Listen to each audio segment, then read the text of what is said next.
Welcome to Three Skulls Tavern, a channel devoted to tabletop role-playing games by Free League Publishing. This show is sponsored by WorldMill, online server hosting for the Foundry Virtual Tabletop. To support the show, head over to patreon.com/MattK. For a minimum of $2 per month, you get access to a ton of extra content. Hello everyone, and welcome back to episode 2 of our The One Ring 2nd edition actual play here on Three Skulls Tavern. Looking forward to getting back into this and, role-playing a nice cozy pastoral stroll through the Shire. So sit back, relax, pop open a brew, and join us as we continue our way up into the deep, dark North Farthing. Oh, and we're a hobbit down. As you can see now on the left. Hobbit down, hobbit down. Yeah. Martin, unfortunately, has some family issues have cropped up last minute and can't join us, so hopefully he'll be back for episode 3. And we might just cut this episode slightly shorter than normal as a result, just so that he doesn't miss out on too much. But yeah, we'll see how we get on. So yeah, over to you, Charlotte. Why, thank you, Matt. Alright, so yeah, now that this all started, my brain went absolutely empty. It's like flush on the toilet. Everything is gone. That's it. Game's over. See you all in a few weeks. Welcome, everybody, to our second session. The first session, we had the hobbits eat. And eat Uncle Food. Eat some more, buy some food. They walked a little bit. I think they probably ate some more at that point. And then they went to sleep. Yeah. That is where we left it from the game before. That sounds like a really boring 2-hour movie. No. I mean, that kind of sums up a good chunk of Fellowship of the Ring. They walked, they ate. They ran, they walked. Yeah, that's true. They ate. They walked some more. I think one of them tried to say, screw this, I'm going home. No. So yeah, it was good times. It felt very hobbity, for sure. Yes. Indeed. Yeah. I'm kind of hoping that we're able to really get the feel of a Hobbit adventure across with this. Mm-hmm. Right, so as Matt was saying, we are down 1 Hobbit, so we're still going to proceed with the next 3. And I apologize if you hear a lot of creaking coming from my mic. My chair is on the verge of breaking, so it moves very easy and it squeaks while it does it. So As long as you don't collapse in a heap, that's the important thing. that may happen. All right. So it is the evening time. The sun is almost fully down past the horizon, and the world is starting to close in as it's nearly dark. You have a few trees off to your west, but for the most part, it's a lot of brush and scrub. You hear the typical night noises that you have been familiar with your entire lives in the Shire. Can't remember off the top of my head what kind of bugs there were, like midges and were they knickerbockers or... Yep. Yeah, just making a bit of a god-awful racket. And then more stuff that you're familiar with, like crickets, and you see the odd lightning bug or firefly flashing off in the distance around some of the brushes. The odd time you'll hear the beat of wings come in above you, and you just catch a bit of movement of the glimpse out of the corner of your eye. It's kind of hard to make out whether it's a bat or whether it's birds. Aside from that, the night itself is very peaceful. You're all 4 happy hobbits with decently full bellies, getting ready to settle in for the night. So what do you do to get ready to head to sleep? I'll go last because I'm going to be keeping first watch of the night. I guess once we've eaten, I'll get my little blanket out and get myself cozy next to one of the sort of like shrubs and trees and push it down and get my feet sort of like facing the fire and just have my cup of tea ready for my bedtime tea. Yeah. And I'm probably just looking up at the stars and enjoying the warmth of the fire on my toes and going to be drifting off to bed. How big of a fire have you made? Enough to cook some food, I guess, and enough to kind of keep the evening chill out. But, and it's just enough to kind of scare sort of like a fox or a badger away, maybe. But that's about it, I guess. I envision that I think I have a dwarven fiddle as one of the props that I have with me. Not that that's playing it regularly is a little noisy, but I imagine at nighttime I do more of just a atypical plucking of the strings to just quietly have a little bit of music in the air. I'm the kind of young person who needs a little bit of stimulation before I unwind and fall asleep. So I'm just quietly plucking on the strings of the dwarven fiddle. Falling the others gently to sleep. Mm-hmm. Maybe a bit of humming along with it. What was Martin's character's name? Odo. Odo. Two Odo feet. 2 foot. Yep. 2 feet. 2 foot. Yeah, you see Odo on one side of the fire crawl down into his bedroll if he had one with him. Do you have all bedrolls or just kind of roughing it on the ground? Yeah, probably roughing it slightly on the ground. I've got a blanket, which I have in my pack, but I don't have like a bedroll or anything. Sorry, yeah. So I'd be assuming that he would pretty much be along the same lines. You see him lie down, get maybe something from his bag underneath his head, and he's quickly out. And before too long, you hear him start to snore a little bit. Mm-hmm. And then Tobald, me. Yeah, I volunteered to take the first watch because we're right on the border with North Farthing, the worst of the Farthings, the Farthing where you can't trust anyone who comes out of it, even the hobbits, especially the hobbits.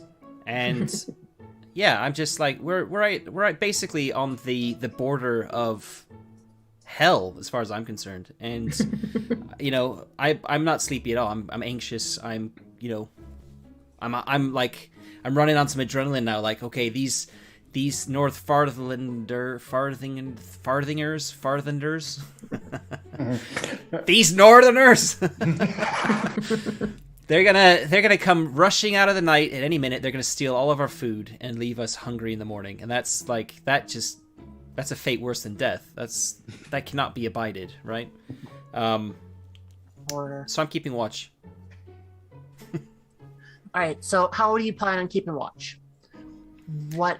I have no idea how it's actually done, so I am probably just strolling up and down on the edge of the firelight, peering into the darkness.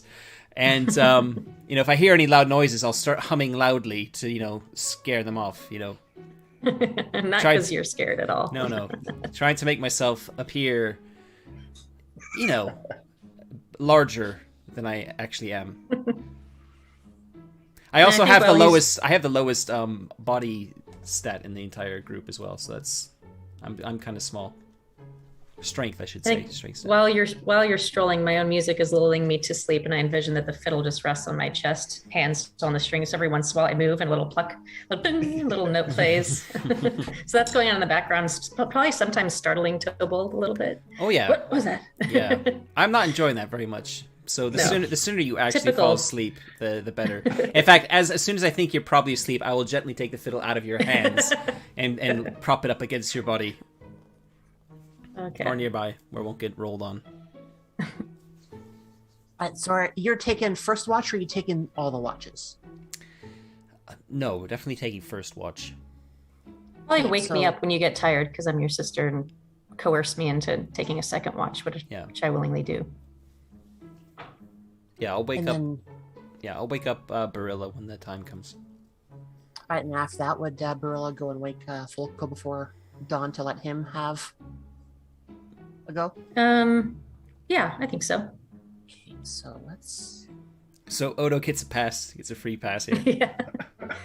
He's in a very deep slumber that might last. He needs to be at the peak of his ability in case we run into any trolls, right? Right, that's true. He's our troll slayer. I mean, He's we're the gonna need troll him. slayer. I hope a one's not a bad thing in this game. When is one ever a good thing? Oh boy. 1d3. Alright, I'm assuming that's one northerner creeping up on the party. Yes. Maybe I fell asleep and found one crown or something. I don't know. Maybe that's how many sheep you counted before you fell asleep. Makes sense. Yeah, that's what it was. That's for sure. Alright, yeah, sorry, I've had to quickly rewrite what the session was going to be once we found out that Martin wouldn't be joining us, which happened like an hour before game time. So just kind of playing things out and figuring out how things work. We are still new to this game. We are going to be treating this like a learn to play as a sort. So we're going to be taking the rules a little bit slower. We're going to walk through them. So we're making sure that we understand them and that the people who are watching now and watching a little bit later understand them as well. Yep. So, I mean, like Matt was saying, we are using the alpha rules for the second edition of the One Ring. So things may change between our play of this right now versus when the official rule set comes out. So let's scrap our rules from before. Right, so we got one. So Toby, you are wandering on the fire at the edge of the firelight, looking out to see what's going on. So I need to familiarize myself with the character sheets. I was going to say if anyone's going to wake me up for my watch, I'll wake up for about 5 minutes and doze off and go fall asleep again.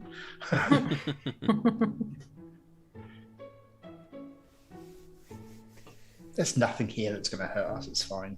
So I think Let's it's try it after all. I think its awareness is for as like the passive one. I think it's if we're talking about kind of like perception-y based skills, and I think it's scan. I believe for like Yeah. active looking for something.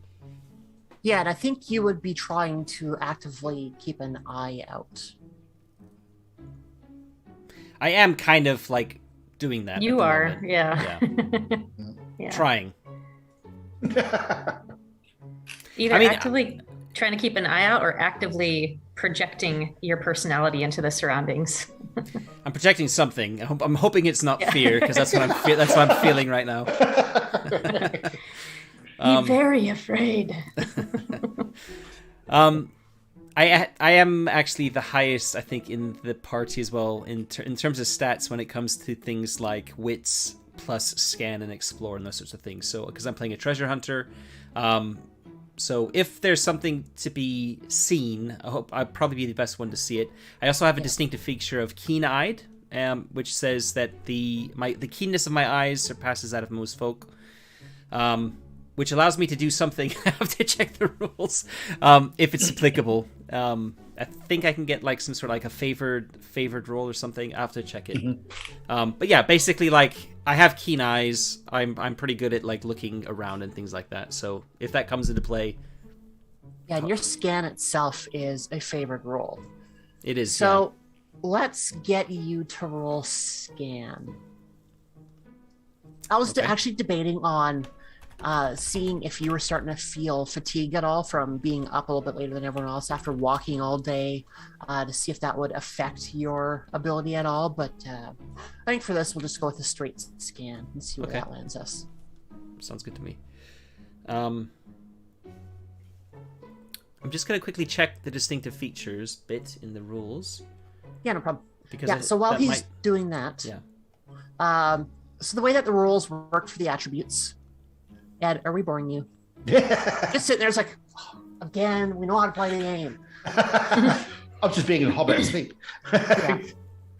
Yeah, so the way that this works is you are rolling against your own personal TN. And since we're using the rules, which are for a one shot to make things a little bit easier, you take your, in this case, it's your wits, subtract that from 18, and then that gives you your target number. And then Matt will take his, how's that work? He takes a scan, so he's got 3 points in scan. So that's 3d6. Yep. Yeah, in addition Success to the dice. 1 fate die. Yep. But because And it's a favored skill, I get to roll 2 fate dice. Yeah, and the way that the fate dice works is there are numbers on there from 1 to 10, which are read out and added in as standard numbers. And then there is a Eye of Sauron and a rune for Gandalf. If you are a good person, you will have an automatic failure if you roll the... No, sorry, it is counted as That's 0 if you roll the Eye of Sauron. But if you roll the Gandalf rune, you get an automatic success. Yep. Regardless of what your success dice show. Yep. On the success dice, it is 1 to 6, like a standard D6. But on the 6, you also have a special character, which looks like a stylized T. I cannot remember the name for it off the top of my head. 10. Yeah, anyway. Yep. Yeah, something like that. 10 or something. Yeah. Yeah, it acts as kind of like a critical of sorts, but it's more useful for adding additional benefits to your rolls. So if you have multiples of those used on certain weapons, you might be able to have better damage on that weapon or a better chance to hit, I think. I'd have to go back and look through. But that's kind of roughly how it works out. I'm looking at it now, and it's basically, they're called special successes, and it's things, there's a big table of them at the front of the book, page 19 of the alpha. Not a big table, it's got like 6 entries, but it's things like you can gain insight, you can do something quieter, you can do something quicker, you can widen your influence. So it's basically just like, in some way you're expanding on your success and whatever makes sense. So, yeah. All right, so I'm gonna roll then. I've got 2 feat dice that I'm rolling. I've got my 3 success dice, and I am going to use, because I'm keen-eyed, I'm going to invoke that. And what that means is I have to spend 1 point of hope, and because it's a distinctive feature, it's considered inspired. So I click that as well in the Foundry Foundry interface. And what that means is I get to roll 2 extra dice for hope for spending 1. So normally if you spend a hope, you get a bonus d6, but if it's inspired, you get to roll 2 for the price of 1. So that's effectively what I'm doing. I'll have to remember to go into my character sheet and remove 1 point of hope for this as well. So here we go.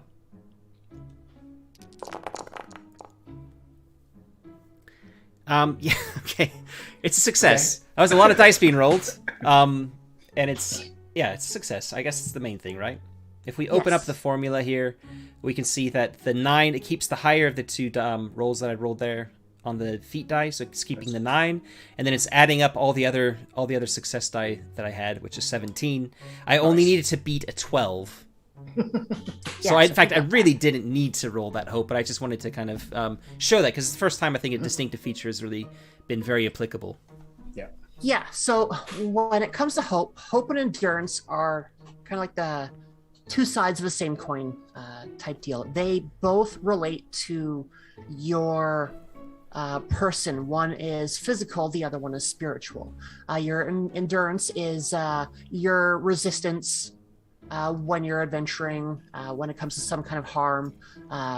You will lose endurance when you're in combat, when you suffer physical damage, or as a consequence of any strenuous tasks that require any significant effort.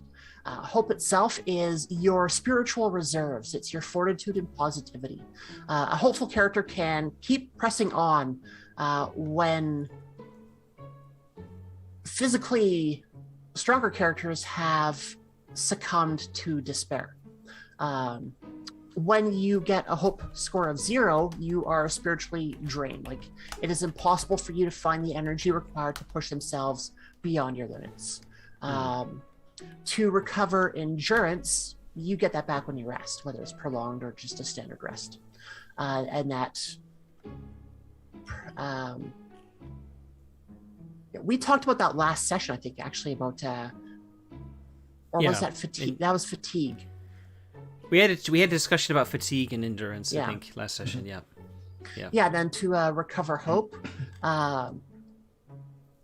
you start to recover it once you get into prolonged rests and when you're between adventures. So once you get into the fellowship phase, that is when you start to really recover your hope. So they are both currencies that will regenerate over time, but you've got to be careful when you start to spend them. Now, take that into consideration that for Tobald Hornblower, he has a max hope of 16. So he's able to spend that a little bit more freely than someone who might have a lesser hope score, like, let's see what the other characters have. Brilla's is good. I think everyone's is good. Yeah, I think everyone's got relatively high hope. A hobbit trait, maybe? Could be. We're full of hope. Yeah. Does Dwarven Fiddle playing restore any hope for the others? Just so inspirational, and the singing that goes along with it could be very, very spiritually regenerating, maybe? We'll see if it needs to come up. I don't think we don't need to restore any just yet. But yeah, that's a good point. I might one for one. Whoa, here we go. What? Okay. So this is also, I remember Martin mentioning last session that I had thrown out like spending some hope for a roll to do with the rats, I think. And he was like, "Well, I wouldn't use hope this early on. Like, oh, it's a precious resource." So I'm kind of already thinking like, Let's start. I was almost like I had a favored roll there. I didn't really need to roll it. I didn't really need to spend it, but hey, whatever. Honestly, at this point, 2, I don't think is going to make or break anything. If we really need to, we can look at having a prolonged rest to kind of recover some of it. Because I don't want to kill anybody off or make it unfun. Yeah. I believe you. I play with you enough, Charlotte. I know how that works. So, I succeeded at my roll. Do I spot the troll coming into our camp? Do I spot anything? Yeah, because your scent is tinged with fear and trolls like that, you do not see one. You hear off in the distance some cracking through the bushes. And at this point, you're roughly around 9. It's probably close to midnight at this point. You've been starting to think about heading down yourself and waking up Barilla. But on your last circle around the firelight, you start to hear some movement off in the bushes and some cracking. Yeah. I'm holding my bow in one hand anyway. But I haven't like strung it or anything. So as soon as I hear that, I'm gonna plant my feet just so to help me not tremble too much. I'm gonna take an arrow out of my quiver, probably sitting on my hip as a proper archer would have it, and notch an arrow. And then I'm not gonna say anything. I'm just gonna kind of like be peering out. I'm gonna be trying to appear solid and sturdy as I'm standing there, facing whatever is possibly going to be coming our way. I will probably be squeaking and running in fear shortly, but for now, I'm hoping that I'm a silhouetted frame with clearly holding a bow between whoever's out there and the fire, if that makes sense. Yep. Yeah, so you're standing there being as imposing as you can. You see the shadow that your body creates against the fire stretch out before you as it huge. Yeah, it reaches just the edge of the bushes. At least 4.5 foot.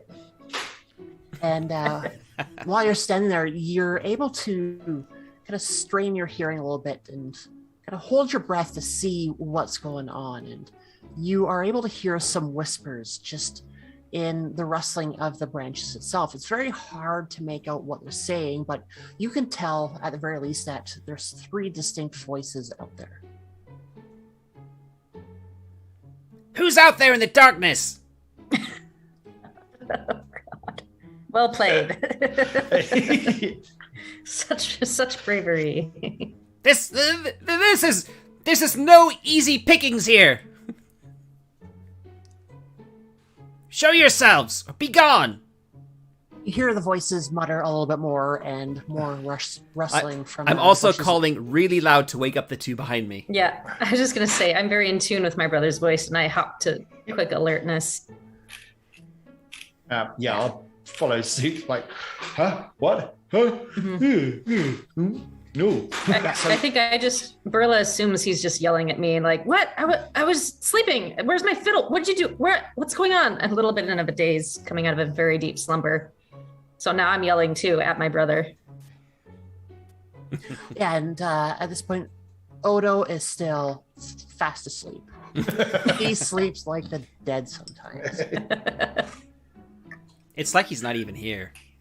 Yeah. Sometimes, right? Sometimes. Yeah, so you call out and you hear some more rustling and noises from the bushes, and you start to see 3 figures stand up in the bushes. And now that they see you clearly, they haven't fully been made aware that there are other people around the fire just yet. And you hear one of them say to their buddies, "That's just one of them. We could take him." Then one of the other ones pipes up, "Put your bow down and you won't get hurt." There are 4 of us up here. I don't know what you're talking about. Yeah, but you're hobbits. Oh. Not South, fired. 2 of us. South Farthing hobbits. We're the biggest of the hobbits. Trying to yell louder to wake me up because I am quite larger than you. Okay. Yeah, This so doesn't. Yeah. These 3 start to step out of the bushes now and form a line across. And you can tell that they're not hobbits. These are men. And from what you're able to make out right now, you can see their clothing is a little bit more tattered than what your own sensibilities would allow you to wear. So it's pretty clear that these are men of the road at the very least. I guess Falco's gonna stand up straight, grab his axe, and says, "Now look here. I'm a warden of the Shire, and I'm telling you, you need to be gone." What does Burla do? I was checking to see what weapons I have. I've got a bow and a short sword. Okay. I don't think I go straight to a weapon, maybe a hand on my... sorry, just a quick technical question. It says I'm equipped with the bow, but I'm also carrying a short sword. Yeah. Does that mean technically I'm walking around holding the bow now, or I have Doesn't matter options? too much. I mean, you were sleeping, so you Okay. probably didn't have anything equipped. Yeah, okay. Yeah, you have them Right. at hand's reach. You can pretty much Okay. grab either one of them when you want. At this- So yeah, at I'll this hop point. I'll hop up and walk towards my brother and say, yeah, there are kind of covering where Odo's sleeping so they don't see. There are 4 of us, you know. Yep. State your business, Longshanks. Why are they here? Why are they? What's my motivation? All right, you know what? Let's We're send here this to chat. teach you the combat rules. Yes. For those of you who are listening to chat right now, give us an idea as why these 3 bandits or ruffians would be trying to accost a group of hobbits on the side of the road in the middle of the night. We will give you a few seconds to sort that out. While we do that, let's start looking at combat itself, because this is going to be fun. Oh, Fun, boy. you say? Fun for you. Fun for all. Well, as the GM, I'll defer to whatever you say. shrink the rules a little As bit. I don't know if quickly it's worth using the combat. combat tracker in Foundry. I haven't actually tested to see whether it's set up for like stances and things. Sure. Is it? I don't know. I haven't tried it. It's got to be I- because we have opening volley at the bottom. I think if you right click on the tokens, it actually the status icon has stance in it, possibly. I think I've never Alright. seen that before. Okay, so since I don't have a map ready for this, I know the horror, a GM without a map. Lyncher. I'm going to go to one of the fields of the South Front and I'm going to create. I'm going to drag Forias down there. Ooh. Mhm. Odo will be doing nothing. He'll be off here sleeping. And then we'll have you three there. And we'll get some NPCs on the table. Sorry, not NPCs. I think these ones are specifically called adversaries. Adversaries. Yeah, NPCs would be something like the Ardell the grocer that we ran into in our first session. Whereas adversaries are anyone where you actually come into conflict with. Okay. A bit of a mix Oh. of conflict and contact. Fact. I like it. A suggestion from chat is that the bandits are looking for the best pipeweed from the South Farthing, Yes. of course. Mm. Yes, they heard word that Toby was on the move. Brilliant. Old And they old know Toby, no less. Yeah, they know your family lineage. Everybody knows my family lineage. Yeah, so they have it in their bright mind that they want to come and kidnap Toby for a hefty ransom of the finest pipeweed in the Shire, if not all of Middle Earth. Mm. Who can Many, blame many him? debates have been had in a tavern regarding old Toby itself. Who can blame him?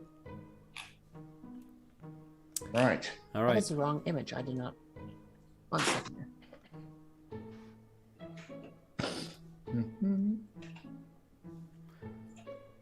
Just gotta finish or fix the image on here.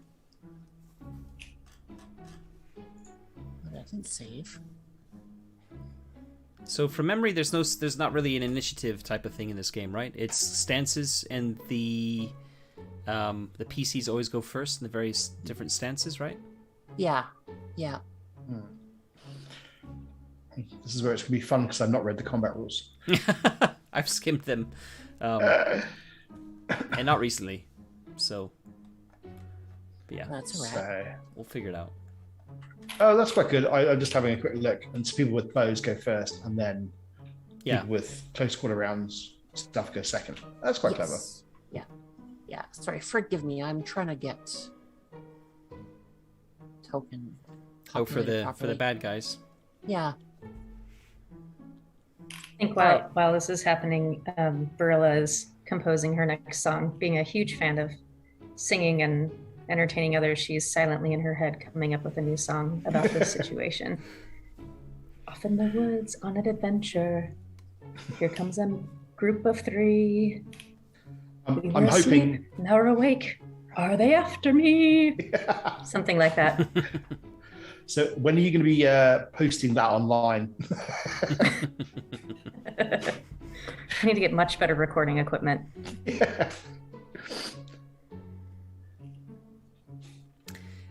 So there are 4 stances to choose from that we have to decide as well. While Charlotte, we might as well do that while Charlotte's getting the Yep. the other tokens sorted. Please, thank you. Forward stance is close combat, and that basically is like you're looking for every opportunity you can to attack. So you're in a kind of offensive stance. Yep. There is a defensive stance, which is obviously you're also in close combat, but you're looking to fight conservatively. You're trying to protect yourself, and you're holding your guard, that sort of thing. Yep. Then there's an open stance for close combat, which is kind of like balance between the two, right? So you're giving attention to your enemies, but you're also trying to spare. You're holding back a little bit, but you're kind of like in this like midpoint. Yep. And then there's a single stance for ranged combat called a rearward stance, which is basically what I guess myself and sorry, did Barilla pick up bow, Amber? Did you say? She actually didn't know. Okay, so I'm the only one who will be in rearward stance, and the two of you need to decide on kind of the stance you're going to be taking. Are you going to be going for on like an offensive or forward stance, a defensive stance, or an open stance?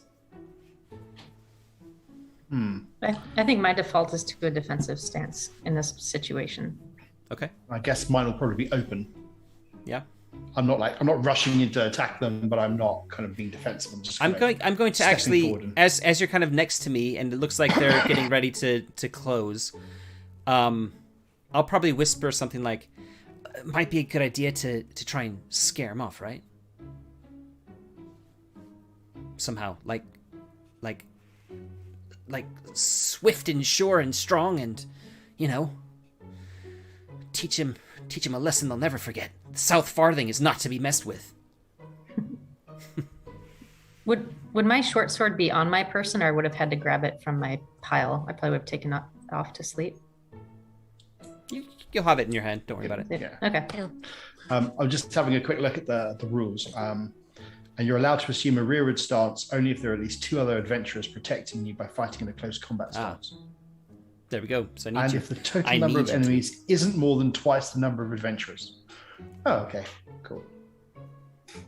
It does say there are some exceptions as well. So if you're like fighting on a ledge, a narrow ledge or something like that, then where it makes sense that you can only shoot from a rearward stance, then you can. But in a situation like this, Cool.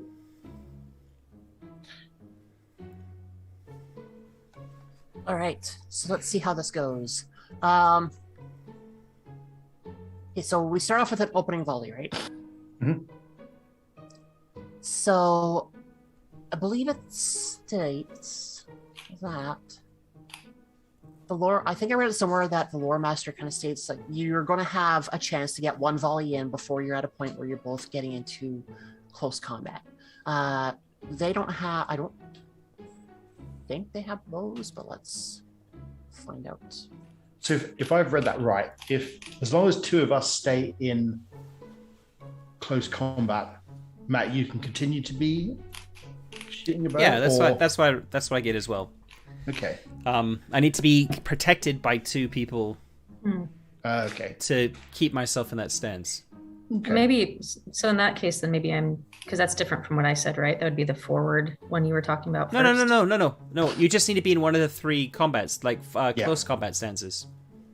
Oh, okay. So basically, what it means is that the rearward stance, which is the ranged combat one, you can only have two people in it if there are at least two hobbits or two people protecting you,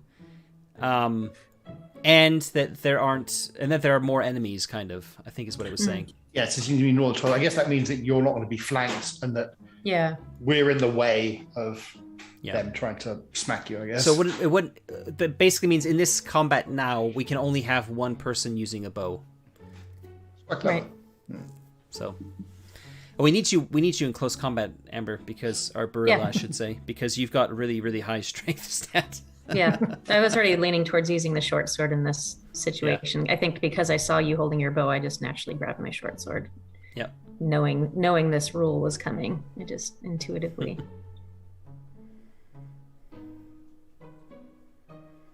I guess what you're saying, Matt, if you all decided to kind of stand your ground and let them come to you, you all probably could get a volley off and still be ready to go for next round for close combat stance.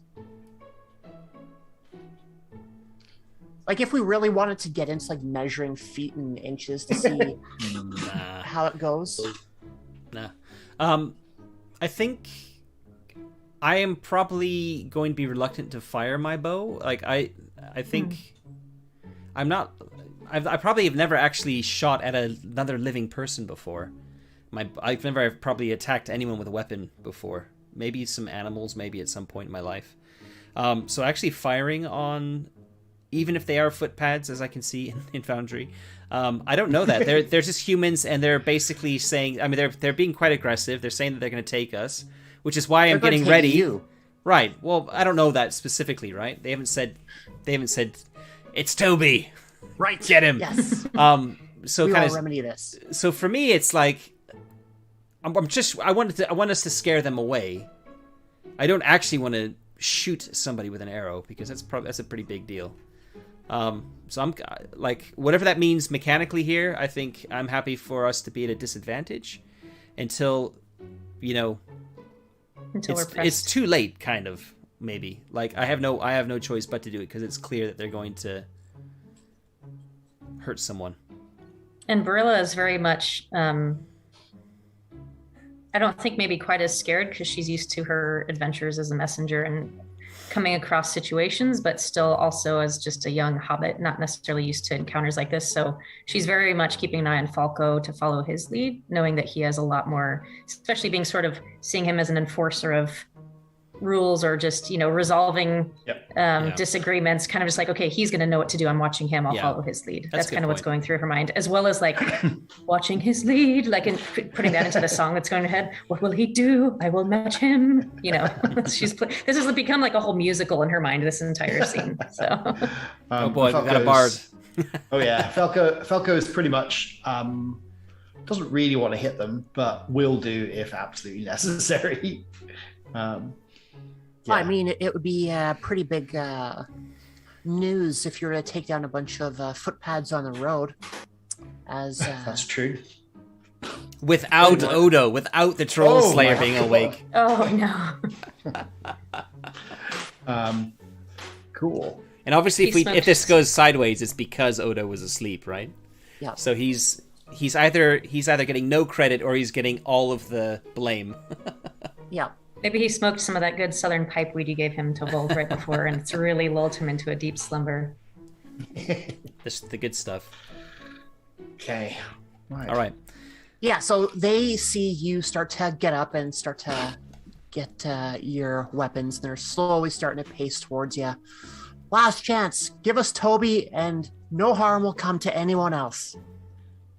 What do you want with Toby? Oh, sorry. Got a little defensive. That's right. I'll kind of look back at you and... Yeah, it's the first I've heard of them wanting specifically my brother, so I'm kind of like, well, what do you want with Toby? We hear he has the best pipe weed in all the Shire. We have people that pay big money for this. It's true. It's true. There's no... Oh... Yeah, I actually managed to stand a little bit taller than I was already trying to stand. It is true. I do have the best pipe weed in all of the Shire, but you can't have any. I'm worth even more than what they're offering. Helping or Is that hindering? so? 6 bushels and you can go free. If not, you're coming with us. How does 6 bushels relate to what we would actually have on us? Sounds like I'm a just lot. curious. Okay. No, okay. I haven't got anything written on my character sheet, and I'm only like hand waving a bit like that. I've got some pipe weed because remember I hate smoking it, so I have like token pipe weed for for when people are looking. I think I definitely have pipe weed because Yeah, you do. I have one of my equipment is a fine pipe. Yeah. You definitely have it because it's like one of your special items or whatever it's called in this. Yeah. I'll be waving my axe at them going, you can't have anyone. You need to get lost. Go on, shoot. You need to lay back down, go back to sleep. Well, that's not going to happen. They're still slowly moving towards you. I'll take your kneecaps out, mate. When Falco starts waving his axe around, I'd get my short sword out and be like, yeah, I was just kind of like mumbling inaudible things and doing like literally matching exactly his movements, seeing how to do it. Yeah. Oh, okay, down there. Okay. Yeah. I'm gonna shoot an arrow. I'm gonna shoot an arrow like in front of them slightly, like like a warning shot, and say, "The only way you're getting 5 bushels is if you pay for them." Oh, right. We're going to pay for him. We're going to make someone else pay for him. Look, these guys aren't smart. They don't know how to say, yeah, we're going to kidnap you and ransom you. Look, It's not the GM, it's the characters. Don't make me do this. Do not make me do this. I will take your kneecaps off. You see the one in the middle look at the two on their sides and it's like, get him. You start to see the two flanking the one in the center start to make faster pace towards you. At that moment, they see the arrow start heading their direction. And are you trying to make it fall short? Yeah. So would that technically be like a called shot of sorts? Oh, you're not gonna make me accidentally. Would you need to see if you accurately miss? Yes. I like it. Yeah. Here, I'll fire a warning shot. right in the eye. No. Well done. Ooh, okay, all right. Wait, so is this good? Is this good then? If it's a failure, does that mean it hits them? Is that or how hits that us? works? So we would have to. We have to see how that plays out. Okay. So I have to select somebody to shoot at, right? For this to work. Yeah. Appears. So I'm gonna shoot the one. I'm the guy like at the top of the list here. I'm gonna try and shoot the guy at the top. It looks like I can't. How do I select him? Do I have to push like control or something and click on him? Just be able to just click on him. I can't. You click on target. So Yeah, but when I'm clicking on them, I'm not getting any options. Like, oh, it's not letting me like see the Oh, the they let me context do menu. it. I don't know if I can undo that. Did you click on the target button first? There we go. I think I double clicked on the right mouse button. Yeah, double click on the right mouse button and that'll target. Okay.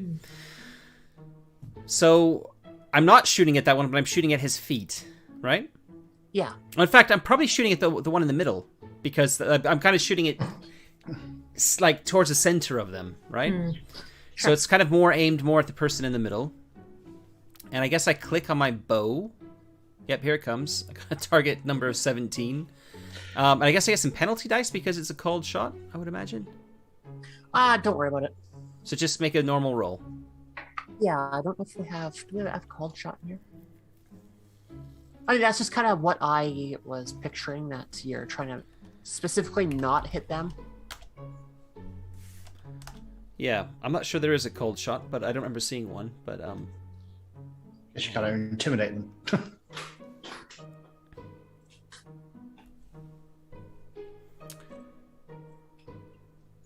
I mean, what I would probably suggest is that you give me I add a second feat die to the roll, and I take the worst.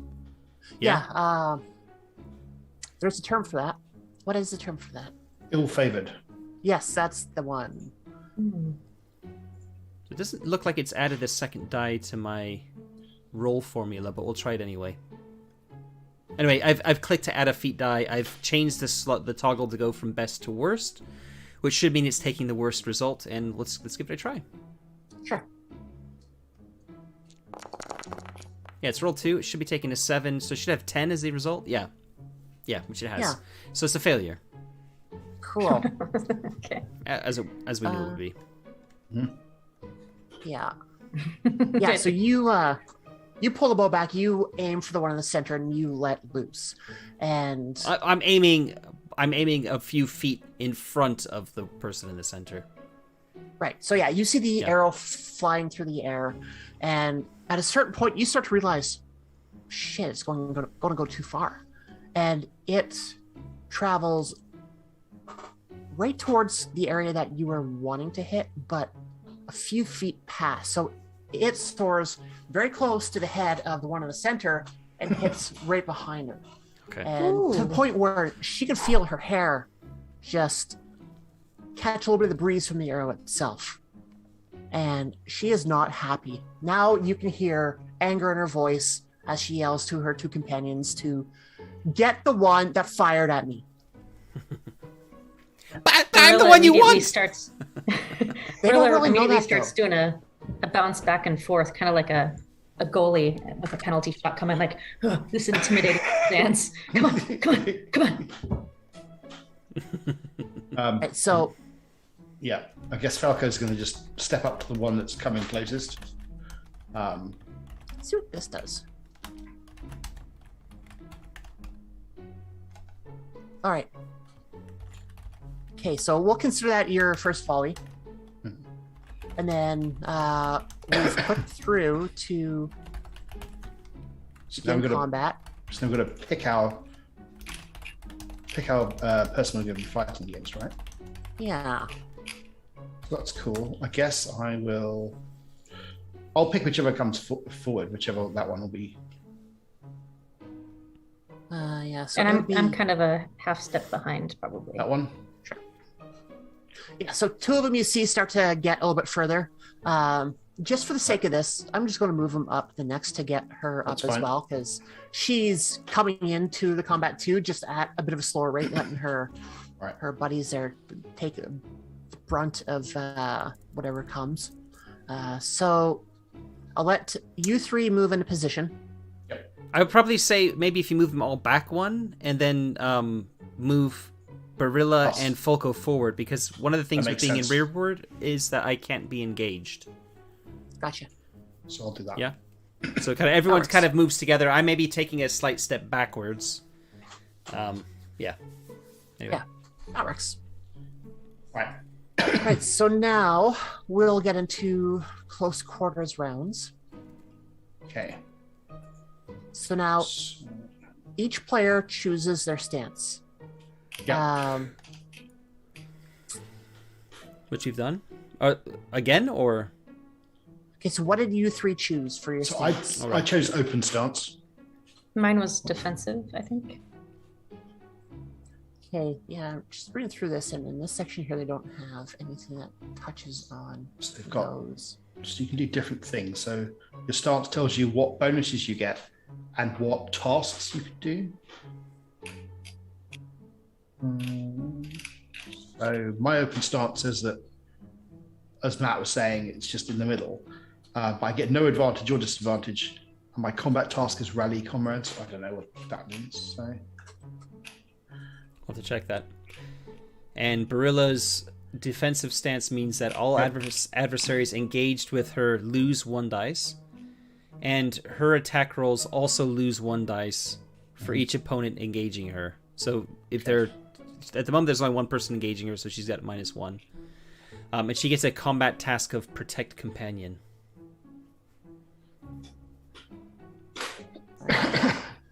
I'm just trying to get to that spot in the rule book. 96. Page 96. Yes. okay, so when the company's turn to act, all players resolve their actions in stance order. Okay. With players, heroes in forward stance going first and progressing through all the way to rearward stance. Oh, that's quite cool. So it's forward. Yeah, average. forward, open, defensive, rearward. Yeah. Okay. And so open is kind of just your average go. Yeah, it's your average stance of fighting, I guess. Yeah, your forward is aggressive, defensive. Yeah, that makes sense. And then rearward is... So we all go first. So all three of us get to go. Yep. In Yeah. stance order. And then Yeah. when I finish, because I'm in rearward, I'm the last one. There Then you go. all of yours get to go, also in stance order from front to back. Okay, cool. So how can I move you on this? Don't think I can. Because it'd be nice if we were able to reorder in order, right? Yeah, so in the combat tracker, it's got like everyone's listed as being rearward at the moment, which is what Where? the bow means on the Okay. combat tracker. So that will probably... And Odo's on there, which Odo shouldn't be. It should be Folko. And if you right-click on Folko, you know, Yep. like, click the... Yeah, anyway, there you go. And I don't know, I have no idea how we change Oh, our I stances. see. Yeah. Okay. How- So you can just click on the stance and it if tells you if you right-click on your character, you should see on the left-hand side, you should see the 4 different stance options. Okay. Yeah, forward is the 2 swords crossed. The axe that's swinging is open, and the shield with something bouncing off it is defensive. Amber, do you see that Yeah. Yeah. too? You right where? click Right-click. on your character Okay. down here, and then on Yeah. the left-hand side of the things that popped up, those are the stances. So click on the icon of the shield that's bouncing, or something bouncing off a shield. The third. Oh, yep. The third one.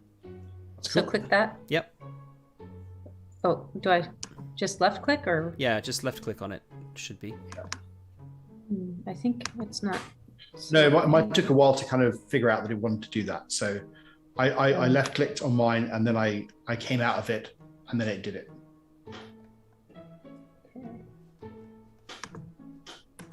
Yeah, mine's not changing if I'm trying to change it either. Charlotte, you might need to change it for us, possibly. Sure. Burla is defensive. Yeah. There we go. All right. Okay. And I cannot change the adversaries on that one. So Okay. That's fine. I'm They're at the guessing bottom it's of the out list turn, anyway. That's why, yeah. Okay, that's cool. I like that. Oh, hey, let's set a status effect to Odo. Where is sleeping? There it is. There. Odo's sleeping. Okay, so we'll start with Falco. Hey. Woo. Okay, so let's have a look. So I've stepped up. I'm not particularly happy. Them being in my neck of the woods, they need to get out of here as soon as possible. So I guess I make an attack roll on my person. You have to right click, double right click to target them, Yep. and then you should And be then, click on your axe, Yep, will do. the gear. Yep, so that's cool. So if I target on him and then smack with my axe. Let's have a look. What happens? Yeah, so the difficulty of all attack rolls by the player heroes is based on their strength TN, modified by the parry rating of the targeted enemy. So in this case, he doesn't have any parry. Do I get to add anything? Nope, it's just a straightforward roll. I think so. Let's see what happens. Get out of here!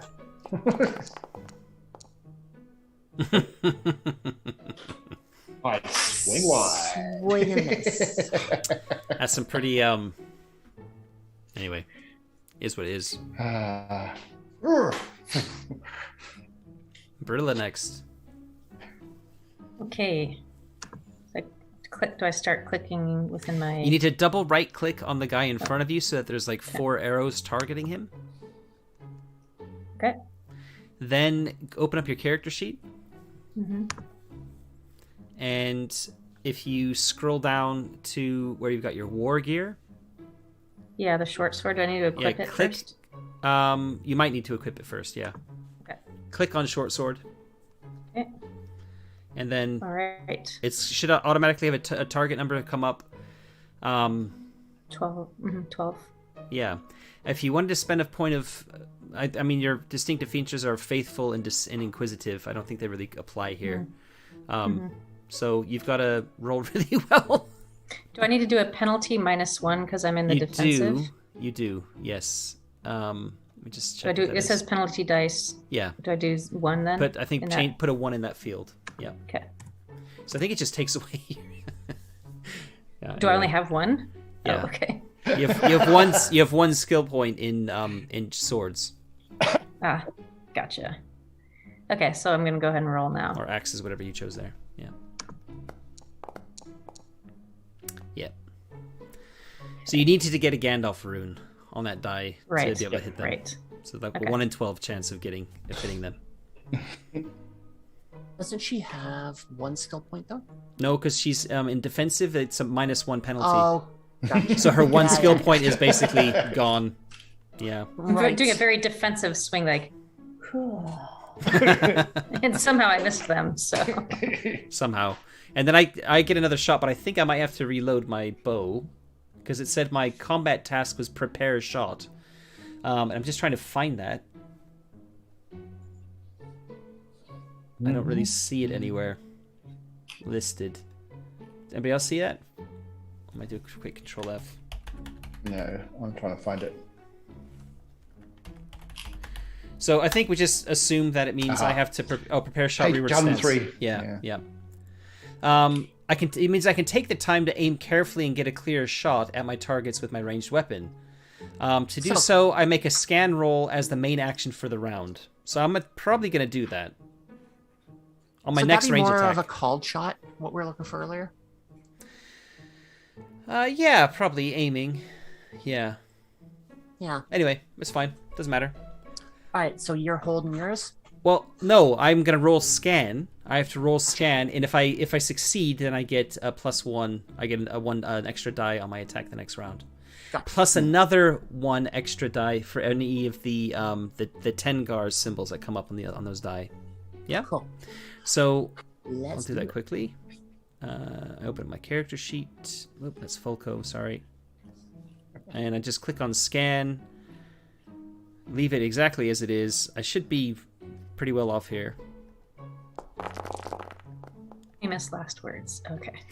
Yeah, that's enough. It'll be enough for sure. And But I didn't get any no extra success. Tengar. So this all that basically means is I get 1 extra dice, like bonus dice, to my attack next round. Okay, But that's that'll be me. an extra success dice. An extra success die. Yeah. Yeah. Mhm. All right, so that brings it to the ne'er-do-wells. So let's see how this goes. It's kind of a bit of a pain trying to navigate all the different pages having open. I did find out there is an initiative, and it's based on your battle skill. Oh. Okay. Cool. We'll have to look at that later. Yeah, so the leader, the one that was directing the other two, is going to kind of hold off on this, see how things progress. So we'll move to the first footpad. And he'll be going after Falco. So you said double right click will target? Mm-hmm. Does for me It doesn't anyway. work. Yeah, it doesn't work for me. So we'll just hit the target button anyway. Oops, no, I don't want them dead.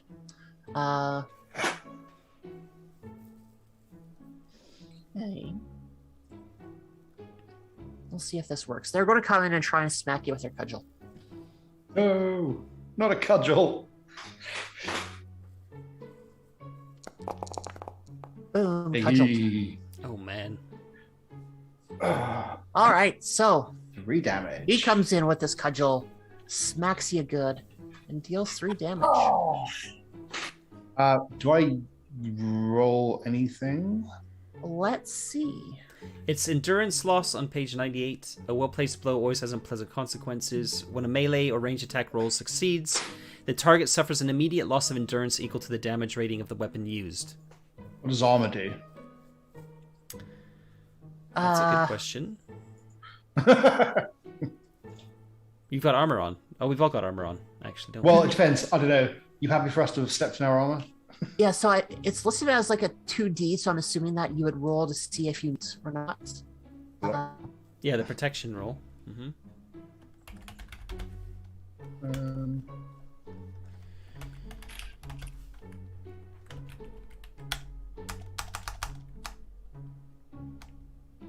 Armor. You make a protection test when you're hit by a piercing blow, it looks like. Okay. Yeah, it's piercing blows. A number of So- success dice equal to the protection value of the armor worn. Okay. Yeah, so that's it. So there was no piercing blow here. No. Yeah. I'll just take some damage. It's if a 10 or a Gandalf rune, or in this case an Eye of Sauron, is rolled on the feat die. Cool. So I just take away 3 from my endurance. Yeah. Cool. Down to Cool. 19. Just like that. Hey. Thanks. Jacob Yeah. in chat just mentioned the same thing too. Yeah. Yeah, there's a spot here on one of the combat on page 98. When a melee or ranged attack roll succeeds, the target suffers an immediate loss of endurance equal to the damage rating of the weapon Yeah. used. No talk or discussion about armor or anything else. So Okay. cool. So that is the first one. And now we'll move on to the second one. I think mine has -1 die because I was in defensive. Yeah. Right. So Mhm. theoretically, that should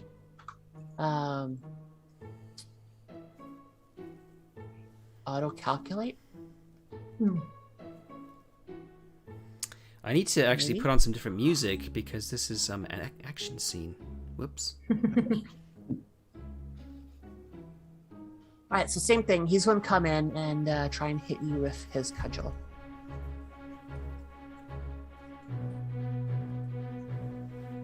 Let's see if this works properly. Need to. Okay.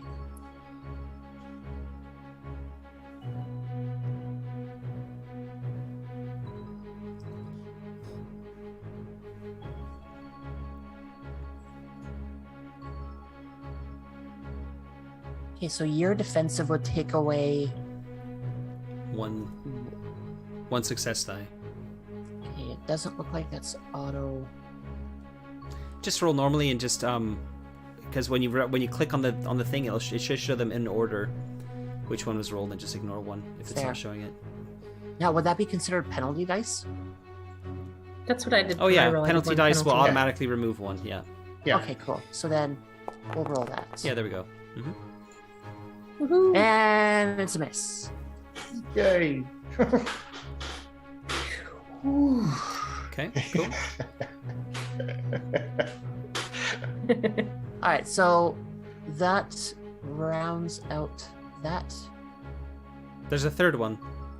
Yeah, she They wasn't can't do rolling anything. this one yet. All right. She's got her eye on you, reloading your bow. She's like, all right. Get a little scared about the first arrow that whizzed. Just getting ready to Messed do up a Neo dodge her and bangs. be like backwards as the arrow comes. I think they're releasing a new one of those, aren't they? I've heard. Matrix, yeah. Anyway, all right. All right, so yeah, I guess we're back at the top with Me? no, it'd be Tobold because he's in volley still, right? No, that's only the opening volley at the very beginning. Oh, okay, so And then that's gone now. That's Gotcha. basically just before people bash together, you have an opening volley segment, and then it's into like normal combat. And in normal combat, I'm the last of the stances, but in Right. an opening volley, anybody with a ranged weapon gets to exchange a volley to start off with, which Right, we've done. so- Do we have So- to? Do we keep our stances the whole combat session, or can I now be in a different That's a stance? good question. I think you could change it change. from Yeah. I Start think of I'm each gonna round. Start go- of each round. Yeah. Yeah, so I think I'm going to go back into a more aggressive stance this time. Me Is that too. forward? Forward is Yeah. yeah. Mhm. Yeah, so I think Forward. I transitioned to forward stance. So that what that does is it gives you advantage on your attack rolls, but people attacking you also get advantage. So you're leaving yourself also right, so open I'm to in the attack. opposite. Yeah, Yeah, that's fine. I think not having that, she's just going to do that. and you have the Yeah, being- opportunity to intimidate foes. I'll just look that up. Well, sorry, Charlotte, if you want to continue. yeah, no worries. Yeah, being emboldened from her adversary's swing and missing, I think will cause her to be a little bit more confident that she could take this one out. Yeah, she's envisioning how it's going to happen. Like in the right hand, is it a? Yeah, he's looking there, drops it into the left hand, goes for a stab with the short sword. How successful!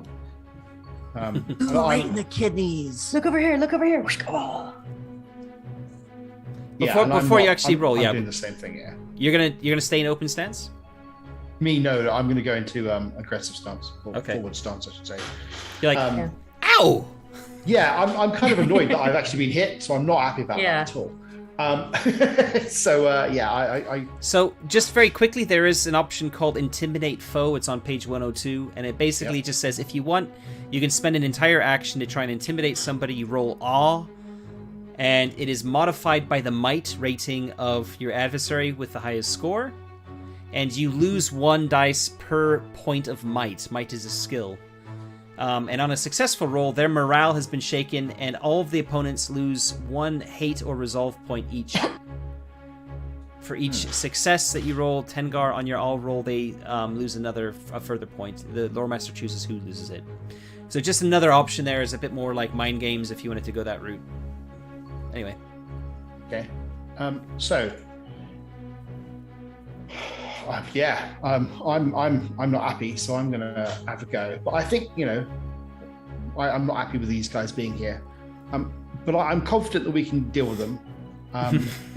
Can I spell a point of I'm not. hope to attack? Yes, and that would give you Yeah. an extra dice, right? Yeah. Yeah. So I'd You can actually get spend- you can spend hope at any time on any roll. It's just the inspire one which is deals with your distinctive features. Is the one that gives you the bonus extra one. But yeah. Okay, that's cool.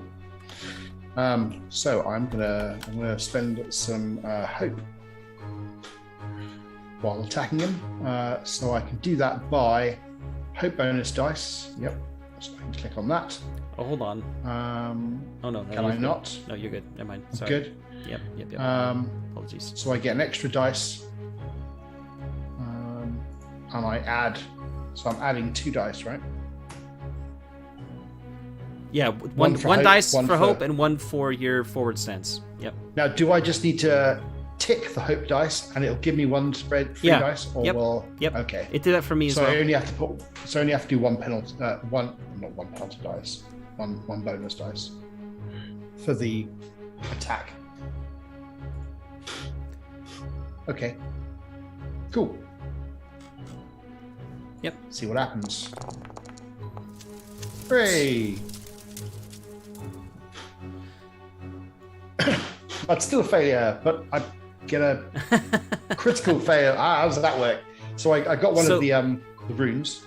The runes only. I think they only matter if you get an overall success. They count as extra successes. So I'm like, yeah. In this, are you able to use hope to reroll? I'm not suggesting that's what he does. I'm just question. I don't know. I don't remember seeing anything about re-rolling, but no. Push my. Oh wait, wrong game. No, that's fine. I kind of get all kind of steadfast and hopeful about everything, and I still swing and I still miss. It looks like re-rolling is possible with some of the virtues for some of the kin. Cool. But not generally. At least that's me typing in re-roll into the search of the PDF. Oh no. Anybody knows otherwise in the chat, feel free to mention. Alright, so while we wait for that, we'll move on to Barilla. Yep. Hey, and I have so I'm gonna click on the short sword again. Do you want to use hope as well? Oh yes, yeah. Sorry, Do that. Where is that? Don't worry about it for now. Just when you click to attack, you get that little window that pops open. Oh, I have to double right click again. Make sure you're targeting the guy. It should be like the 4. I think I am. Yeah, it looks like you are because I can see on my screen that you're targeting them. Click on your sword. Okay. And there's the window that pops up, right? Oh, hope bonus point die. I can click on the 6 or the other one's inspired on the right of it, right? So I'm just doing a regular one. So you click on the hope die, not the inspired one, and there where it says bonus die, click on that too. Right, because I'm in the aggressive mode. Because you're in forward stance. Forward. Yeah. Okay. So that's it, and then I can roll. Mm-hmm. Okay. Here we go. A great success. Great success. So she gets so excited and so full, she starts musical bursts out of her head into reality I don't know what happens as a result, but great musical success. I actually don't know either what happens when you get a great success. It does say what did I just see? So if you've got the T's or whatever, the runes, it allows you to open up different types of damage. So you can give them a heavy blow. You've hit your opponent with great force. You can fend off any close combat weapon. You can pierce with bows, spears, and swords. You can do a shield thrust. So they take the gives you the extra. You've actually, because you rolled the Gandalf rune, you've also done a piercing blow, right? That's anytime you roll a 10 or a Gandalf rune on that feat die. Feat die was a 9. Oh. Yeah, sorry. the dice looked a little cocked. I was looking at that. Never mind then. Never mind. But so maybe that whole move did you have work. to choose one of those things. You have to choose whether you're doing a heavy blow, whether you're fending them off, or whether you're doing a piercing blow. It was a piercing blow. She's in the middle of that whole look over here, drops to the left hand and does a stabbing motion forward. Piercing blow. It basically, you can trigger a piercing blow. You spend the 1 success to increase the feat die numerical result by +1 with a sword. That makes it go from a 9 to a 10, and a 10 is what you need for a piercing blow. So you basically convert your roll into a piercing blow, and for that, the character that you're hitting has to make an immediate feat die, has to roll a feat die immediately, plus the number of success die equal to their protection value of the armor that they're wearing. And the target number is equal to the injury rating of the weapon that you're using. So if you look at your weapon, Amber, is an injury rating, and the injury rating for the short sword is 16. So they have to roll over a 16 or higher to not receive a wound, which is really good. It's like, ooh, that's what you want to do. And when do they get the extra die? Because I was in my forward stance. Is it when they're attacking me or when they're defending against my blow? When they're attacking you. When they're attacking you. Oh, because I'm not as on the defense. Gotcha. All right, so we doing this? Yeah, I think right. Yeah. I would suggest that if you're happy with that, Amber. Yeah. So right, are they wearing any armor? They have armor. Okay. Yeah. So Like I leather think or if you roll, chainmail, you can click on the armor, I believe. not looking like it. No. Oh wait, hold on. Yeah, you can. Well, mine's not. It's just opening up the description. Well, if you click on the armor word itself. If you, yeah. No, also not working for me. Anyway, it doesn't matter. If it's working for you, that's great. That's cool. Okay, so roll a feat die. Oh, under success combat. dice. Under combat. Mhm. Right. I was looking at armor under the war gear section. So the target number should be set to 16 for them. I'm not sure if that's actually the case. Yeah, it is. And it should basically just be a single feat die plus however many skills and might they have. Or, a number of skill die equal to their armor. So they got 2 dice, they have 1. One should be 1 feat and however many armor Yeah. points. Yeah? With a target number of 16. Alright, so let's okay, so if the roll fails, so if I fail this roll, then the target of the attack has received a life-threatening blow. A wound. Nice. Actually hurt them properly. Oh, nice. There we go. The failure. Whoa. Okay, so they receive a wound. Let's go to page 101. Adversaries are killed outright. Ooh. Most adversaries are killed outright when wounded. Player heroes, on the other hand, blah blah blah. We don't care about you guys right now.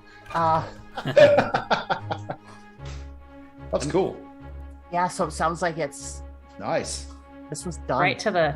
I mean, You killed someone. Yeah. all the plays that Rilla's been going to on the weekends when the newest play comes out and comes to town, she sees all the combat scenes, copied that move, and lucky right Okay, off so- the bat. On the NPC sheet, there are some health conditions which are grayed out. How do I trigger those? Because one is wounded. It's probably, is there like a status of the type of adversary you're looking at? Because if it's like a mook or whatever you would call them in this game, then they go straight, they don't get a wounded condition, they just go straight to being killed, right? Fair. And it would just be if they have a different level, I don't know if they're tiered or anything, then they might have, you'd be allowed to use conditions. Possibly. Yeah, I'll have to look at that. Alright, cool. So, rip. Nice. Well done. Condition dead. Well Now, done. we will remove him. Huh. Dead. She does some kind of like. I feel like Girl is in very dramatic mode, so some kind of victorious like pulls the short sword out as if she's done this her whole life and just like flips around and does some weird, very unnecessary dancing as she eyes the woman who's kind of hunkering in the back. Roll for acrobatics. Kind of like you're not, yeah. Roll for a full flip. Roll to not fall over. Very energized and freaked out at the same time because she's just a hobbit. So I just got to take a quick look at one of them because they are craven. I don't know what that means. It is a fell ability. So for 2 of the footpads, they have the fell ability of Craven. At the start of the round, the adversary flees the battlefield if at 0 resolve and is unengaged.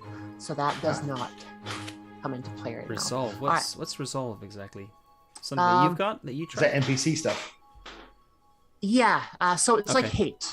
NPCs have hate or resolve. If they are one with the shadow, they have hate and they hate you guys. If they're just regular people, then they have resolve. Okay. Yeah, It's it's kind kind of of like morale another kind meta of thing. currency. Yeah. Okay. Yeah. I'm just seeing that So- you can spend one of them to get an extra die roll, like hope. Okay. Yeah. Okay, cool. Okay. So Matt, All right. it is your turn. My turn. All right. I am going to. I remember I prepared my shot, so I've got an extra 1 dice for this. And I'm going to be shooting at the person who's hanging back because I don't like the I don't like the look of this person. They're like they're pulling the strings, and I'm sure that Folco's going to be able to take care of his his ruffian. I've just seen my sister possibly kill a human, and I'm a bit worried that the friend of this human might not take it very kindly and come after her. So I'm going to shoot at the one who might be stepping up to hurt my sister. And that's the same one you almost hit before. She's the one in the center. Yeah, So that's when yeah. you're. So I'm kind of first already turn I'm there. already kind of pointing my bow in that direction anyway. So let's do that. So I simply click on my bow. I add a bonus die. I probably need to add a hope bonus die here as well, because my target number is 17. Now, can I use keen-eyed again as a distinctive feature for this? I'm not sure if that would be relevant. Let me just open it up quickly. No, for aiming well. Your keenness of your eyesight surpasses that of most folk. Let's leave it because I've already used it once. It feels a little bit meta. Sure. So I'm spending 1 point of hope. I'm getting my bonus from aiming from the previous round, so I'm getting an extra 2 dice here. I already get 2 success die because I've got 2 points in bows, but I have a really high target number, so let's see what happens. Oh, nice. Yeah, that's a success. All right. So I deal 3 encumbrance damage. Endurance damage. Nice. Yeah, my bow does 3 damage. Ooh. Cool. Yeah, so Very you cool. see the arrow arc towards her and see it take a good gouge out of her shoulder as it pierces and goes through. As Brilla sees this happening fresh off of her kill, she's like, the horn blowers are coming. Some other moved on to the next scene. That is our last name, right? Yeah. Yeah, horn blower. Yeah. You're gonna need we're gonna need to get a horn to blow as well. Or just do that with our hands. Yeah. All of a sudden, We're kind of both of us dancing look at around each like. other. We look at each other, and the unspoken message we both simultaneously. In the meantime, we're now getting attacked, and so worth it though for just the theatrical element. All right, so yeah, the leader there that you just hit isn't in a position to be able to come and get close to you. So that's something I'll have to remember. It's not like turn, and everyone like moves and attacks. It's all everyone moves at kind of the same time, and then the attacks themselves resolve. But she was sticking behind anyway to see how this plays out. So then we move on to the last footpad, the one that is in combat with Falco. Oh, hit me! Oh, you did. Then he's going to try it again. Just to go back very quickly to the wounds thing for NPCs. Yeah. It says that NPCs are killed if they suffer a number of wounds equal to their might rating. So I'm assuming these ruffians have a might rating of 1. If they had a might rating of 1, that would be why you couldn't like take that they're wounded, because 1 wound equals dead. So just kind of closing that box. Jacob said that in the chat, and yeah, That makes sense. Cool. that's the stat that determines it, I guess. Yeah, we'll have to see how that works out. All right, so the footpad is attacking Falco with his cudgel. We're getting angrier and angrier. Come on! And you know what? They have 2 resolve, so let's use one. Ah, Oh no. That's a bonus die. Mm-hmm. Because you know what? His DN is, TN is 16, so He seems to be doing really well already. reduce that by 1, and we'll roll. The love of. And another success for 3 damage. Oh! Stop hitting me! Then his resolve is down to 1. He has 2. I'm always a little bit confused in the chat because it's showing the symbol for the die, shows the 6 with the Tengar rune, and it always makes me think, oh, that was rolled. But it wasn't. Then you have to go into it, You click to open it, and then that wasn't actually. That's just a dice. Another thing to point out, Matt, you and I went through this privately the other week on how the Eye of Sauron is good for some, bad for others. The Rune of Gandalf is good for some, bad for others. If you look at the symbols that they use on the characters, it changes. You have the Gandalf, they have the Sauron. So that's kind of a neat little touch. But yes, I agree. But it's still, when you're just looking at it, that's why I said before, the Amber's she got the Gandalf rune, because I was just looking at the output in the chat, and I saw 1 Gandalf rune plus whatever, and I was like, "Oh wow, that was brilliant!" No. Anyway, Damn it. Well, I mean, it was still pretty brilliant. it was still good. Yeah, I mean, you killed somebody, so. I don't think I've ever done that before. Not that you've told me, anyway. Neither has Barilla, so that's pretty crazy. Okay, so now we are back to me, I guess. Yeah, we have to deal with our movement, right? The what? Sorry. Like stance. Yeah, like moving into combat itself, because I guess at this point we're all close quarters. Yeah. Yeah, so there was a thing on there that said if you're trying to move and to get to someone, where did I see that? If one or more of the company is fighting in rearward, it is possible that there will be enemies left where everyone is fighting in close combat has engaged the adversary. Right. If this happens, the Lawmaster chooses whether the spare enemies engage a player hero who is already fighting in a close combat stance or stand back to attack with a ranged weapon. So it doesn't look like you can get around them. Yeah. Alright, so yeah, I'm just going to move what's her face up to combat area with roughly where Barilla is after seeing her take down one of her guys. Even though Matt's the one that's shooting at her. Leave my sister alone! But actually, you know what? Let's do it more like getting her in between you and her. Human shield. Makes sense. So that's how you see her positioning. So then now we move on to the stances. Does anyone want to change your stance? Barilla's getting just a little... No. Not bloodthirsty, but just like adrenaline is going so hard. There is no thought of being defensive. She's just trying to end this as quickly as possible. So all out, forward, aggressive stance. Cool. Not knowing where this is coming from. Sauron. Then Sauron, yes.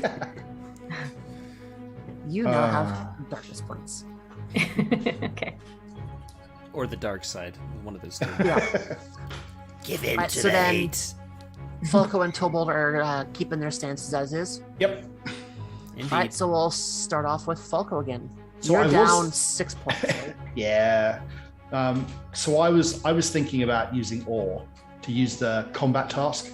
But seeing as I just had a couple of smacks to the head, I probably am not that intimidating. So I'm just going to try and whack him again while trying to kind of seem tough, but not really. But I think I'm going to use another hope.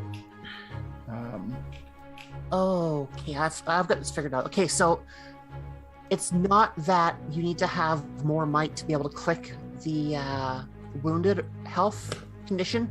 You got to alt click it. So like everything else on the sheet, hold down alt, click it, and it changes over. All right.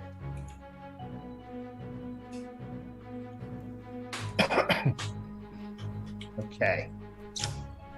Let's see. Hooray! Why did I roll that? Yeah. Okay, so Wow. now the footpad needs to make a protection roll. Ouch. You rolled a piercing blow there, right? I did, yeah. That's why there's the protection roll requirement. Yep. Hooray. Cool. So that'll be. You might be able to one- click. It looks like you can click on the protection test roll test in the chat, and it might roll it. Yep. Yeah, it does. Yeah. Oh, nice. Footpad is wounded. Yay! Rah! Have an That axe means- to the leg. The Crack. footpad goes down. You chop their leg off. Yeah! Sorry. Severed at the knee. All right, so that footpad is dead. I'm kind of celebrating, but also kind of trying to apologize at the same time.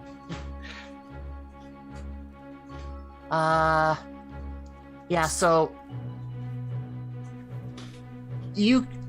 if you take a second to look over to see where the other one is, she sees her buddy fall in a lump, I guess is the best way I'm going to put it right now, in a mass of limbs. And you could see look of concern on her face, but she's face to face with Barilla, the Who is human trying to do slayer. acrobatics, but looks like someone who thinks she's doing good cartwheels, but is failing miserably, trying to be really intimidating. All right, so now it is Barilla's turn. Okay, so is there anything I can do? I'm not really, like, I know you have talked about there's use of hope and awe and things like that. Is there anything I can do that wouldn't even necessarily, like, might give me negative points, but I'm so sort of on adrenaline that it gives me a higher chance of success, even though it might have some other negative impact in the What about situation? Intimidate could be. Yeah, I think she's just like riding this really unusual high. So anything else that she could draw on, even if it has some negative drawback.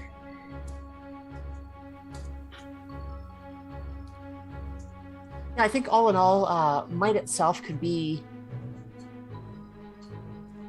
very thematic at this point. You've taken down someone, your buddy took down someone else, Mhm. and you're now facing the leader of this. Who is You- also wounded approaching me. Yeah. Yeah, you have. Your blood is flowing, and Yeah. you are.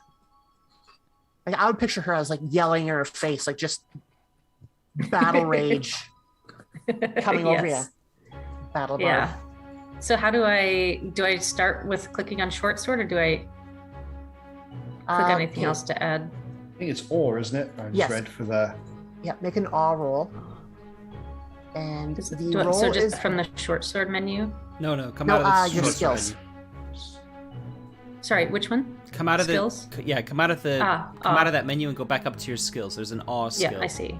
Okay. Yeah. Got it. Okay, so then your the roll is modified by the might rating of the adversary with the highest score. There's only one And now. then the player hero loses 1d for each point of might. So the might of this one is 1. Okay, You're and I only supposed- get one. die. You don't get any anyway, right? Because you've got a all of 0. Oh yeah, I don't have any. So yeah. you have to click So- click the penalty die, make it go up to 1, change it to from a 0 to a 1. Okay. I mean, you could spend a point of hope if you wanted to negate that, That's okay. And then do I roll? and then just roll. Yeah.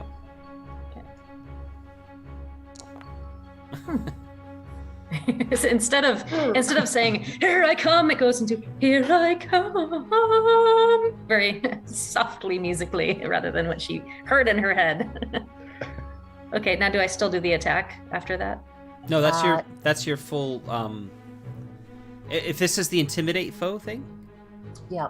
yeah, that's your full action. That's your full action. Oh, okay. And you can only do that when you're in the open stance as well, by the way. So that's, yeah. Oh, I was in the forward. That's what I mean. Forward Sorry, I stance. meant forward. Sorry. Okay. Yeah, getting the stance names mixed up. But that's fine. That's Yeah. correct. She got just overwhelmed and pulled out a classical tune instead of a heavy metal one. So. I've just read complications, and in darkness, there should be some negative penalties to range shooting. However, we're not fully in darkness because we've got a like a campfire that's casting a light. But I think normally it'd be a minus. Your keen senses would negate that. Right. So what I'm saying is, like, just for people who are watching as well, that maybe like because normally it's a -2 dice if darkness is an issue. Obviously, we have some light. I would probably say that it would be a -1 because they're near the campfire, and then as Charlotte just said, maybe my keen eyes are canceling that, which would then probably mean I can't use keen eyes as an inspired roll. Maybe a little bit of house rolling, but that's I would see your keen senses towards your eyesight being you're able to see a little bit further, you're able to see a little bit better in darkness. It might not totally help you get a better pinpointed shot, but you'd be able to have a wider range of vision. Okay.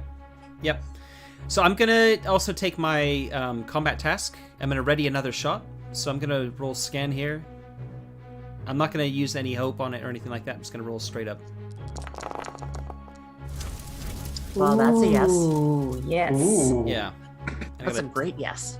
Yeah. So while I'm That's because classically singing, I've got the Tengar rune on the 6 and I've rolled a Gandalf. So yeah. Huh, interesting. I thought my 3D dice showed an Eye of Sauron though. I didn't see that. Okay. No, all good then. Maybe it was like twisted to the side or something and it looked a bit more like an eye. Yeah, you got 10 and Gandalf, but it's not registering the Gandalf. It is. Interesting. Yeah. I mean, it is, but it doesn't have a numerical value assigned to it. So It's because it's an But it's automatic. an automatic success anyway. Yeah. yeah. Cool.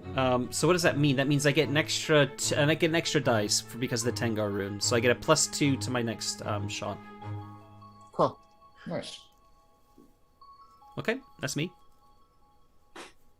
And then now on to the footpad leader, and she is going to Run away. try and make Barilla be quiet. wait. So what happened with Matt's? Did it not hit her? I didn't attack her. Yeah. I rolled scan, which is my Oh. like.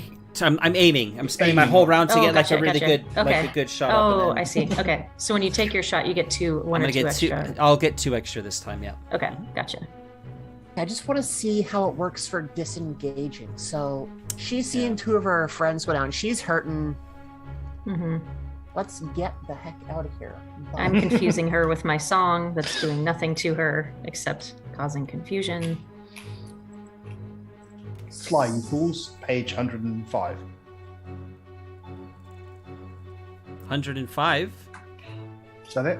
Page 105? Oh, 104. 104, sorry. Mhm. 104. yeah, so I think that one's referring to the player heroes.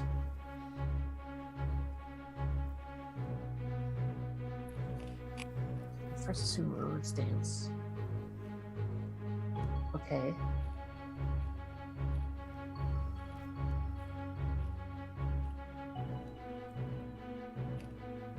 So otherwise, they can keep fighting in close combat, rolling for their attack normally. If their attack roll is successful, they do not inflict any damage, but they manage to leave the battlefield instead. If a combatant is engaged by multiple opponents, then the attack roll must result at least in 1 Tengar icon. If the attack roll fails, the combatant remains engaged. So I'm assuming that would probably be the same for adversaries as well, even though it does state player heroes.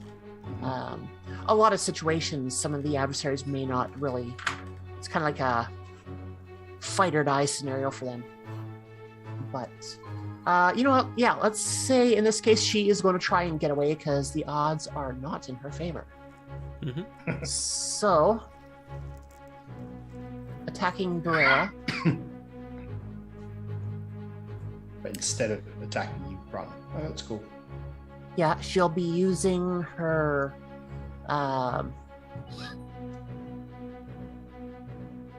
cudgel because they didn't really want to do too rough damage to you. There is nothing there required for negatives. So rolling, succeeding. That's with the extra. That's with the extra dice because of the stance, right?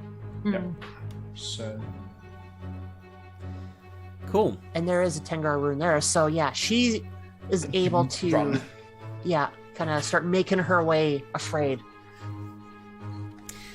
You better run. I know this is narrative only, but as she starts running, I'll loose my arrow in her general direction, which of course can't hit, because she's allowed to leave. But Yeah, she hears it thunk into the ground beside her, and you start to see her try and pick up her pace even more. yeah, well, I almost hit her once. Like I did the warning shot at her feet, which went past her head. Then I shot her in the shoulder. Yeah. And I probably would have taken a big chunk out of her for this next one with the 2 extra dice. So cool. Yeah. Awesome. Yeah. So she's out of there. She's running off, and you two are left with 2 bodies. Ooh. I look over at Brilla. You okay? Yeah, you're the one who took what's it called? A cudgel? A cudgel to the forearm head? Yeah, it hurts. Good thing I've got a hard head. Barilla, you feel a hand on your shoulder. And She instinctively flinches. She's so high. it's Toby, it's me. Okay. And when you flinch and see me, I'll say, You killed somebody. A human.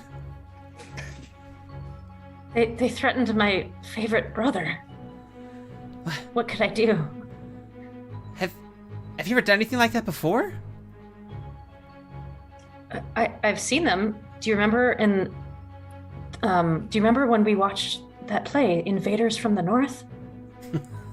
I was Canceroth from the play, and I just did all. I was like on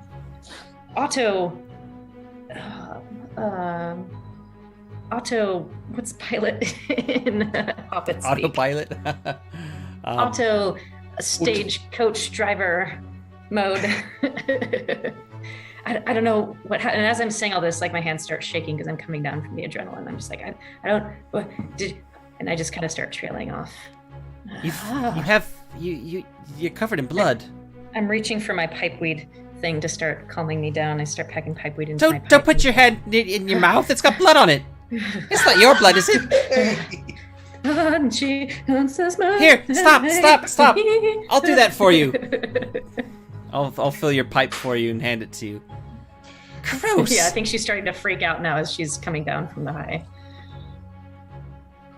While Falco's watching brother and sister try to figure out, oh my god, what do we do and come to terms with what we've done, I'm doing the same thing myself, but I'm going to like poke and prod the person that I've killed in front of me, and kind of see if there's any kind of identifying paperwork or anything to say who they are.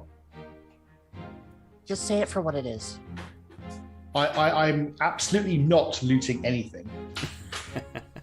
I'm just looking to make sure. Well, first, are they dead?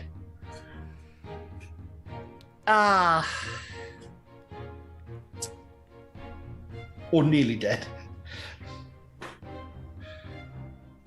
I don't know. Yeah, let's say they're dead because their wounds would be enough to. Yeah, they are not getting way out of this one. So then I'll throw up. Now I realize that he is actually dead. And go. You're puking. I'm shaking. I'll go put on a pot of tea.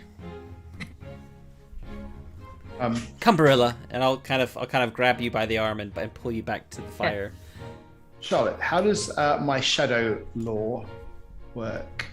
Not a clue. Excellent. Let's find out. So there's a hidden thread. Can I just ask? I'm assuming you said they were attacking from the west. Is that right? Yes. Okay. So the final, it was a woman, right? Yeah.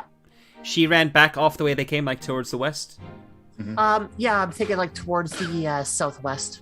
Oh, towards the southwest. Okay, interesting. Heading towards Hobbiton.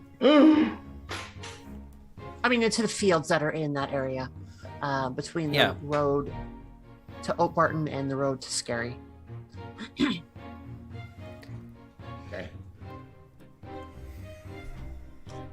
Okay. I need to go and have a drink. Hey, so we were looking at shadow, right? My shadow lore. So I know there's like a distinctive feature. Oh yeah, it's a specific one for your But for wardens, yeah. But I think it's just understanding that there's darkness coming. And I guess for me, I'm kind of figuring Falco is starting to understand that with all the stuff that's been happening, all the rumors that I'm hearing, and now that the first time I've heard, humans coming in and it's effectively attacking hobbits. That obviously things are not going well. And I'll probably be a little bit down, perhaps. I mean, when you go and root through the pockets of these people, trying to see if there's any kind of identification, you don't get the sense from them that they are evil or vile. Based upon their words earlier, they were just trying to make the best out of a situation. Get what they could out of some notable travelers on the road. They're bad people. They're bad people.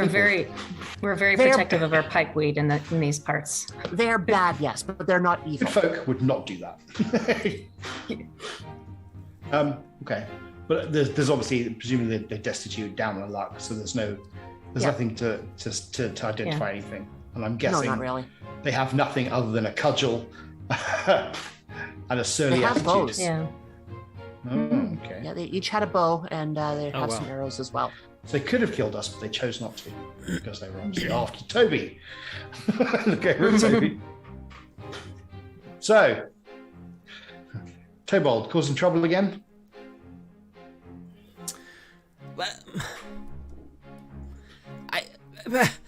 Have you been doing dodgy dealings again? I can't help that I'm famous throughout the Shire and beyond for the quality of my family's tabac. Pipeweed, I mean. Tabac. But it is very good. Sleeping there. I don't smoke it myself because it's too costly. But yes, I can't be held responsible. Don't try and pin this on me. I didn't kill anyone here. That's true. You did not. Well, we're gonna have to report this as soon as we get to Obarton. But we're gonna have to bury them. It's the right thing to do. But